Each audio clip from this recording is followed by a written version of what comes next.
ஆமாம் சாப்பிட்டியா? எவ்வளோ நேரம் சாப்பிட்ற? சாப்பிட்டுக்கிட்டே இருக்கேன் இட்லி.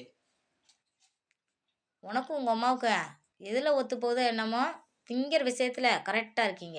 நீ எதை சொல்ல வரணும்னு தெரியும். சாப்பாட சொல்லுங்க. ஆமாம். நாங்கள் வேலை பார்க்குறது இந்த ஒச்ச வயிற்றுக்கிட்ட அதுதான் சாப்பிட்டுக்கிட்டு இருக்கேன். என்ன எங்கே போனாலும் சோறு. எங்கள் அம்மா ஒரு அதுதான் நல்லா சாப்பிடேன். சோறு தான் கேட்கேன். அது வாங்கி கொடுத்தா போதும். எங்கேயாவது கோயிலில் அன்னதானம் கொடுத்தாங்களாக்கு உடனே சாப்பாடை வாங்கி வச்சுறேன். கருப்பியா வாடான்னு ஃபோன் போட்டுறேன். பக்கத்து வீட்டில் போய் ஃபோன் போட்டுறேன். அவங்கள ஃபோன் போட வச்சிருக்கேன். ஃபோன் போடலனாலும் அவங்கள விடாது. ஃபோன் போடாட்டாலும் அவங்கள விடாது. ஃபோன் போட்டு சொல்லிடுறேன். மேனுக்கு சொல்லுங்கிட்டே இருக்கேன். ஃபோன் போடுவாங்க. எப்போ அவங்க அம்மா வர சொல்லுது அப்படின்ட்டு. என்னமான்னு போட்டால் சாப்பாடு வாங்கி வச்சுருக்கா சாப்பாடு. நாங்கள் சாப்பிடுவோம். கோயில் சாப்பாடுலாம் நான் பார்க்க மாட்டான். கோயில் சாப்பிடுவாங்கன்னா எங்கேயும் சாப்பிட்ருவான். நல்லா சாப்பிட்ணுங்க. நல்லா வேலை பார்க்கணுங்க. வயிற்றுக்கு பஞ்சம் இல்லாமல் சாப்பிட்றது என்னங்க வைக்கான். அவ்வளோதாங்க.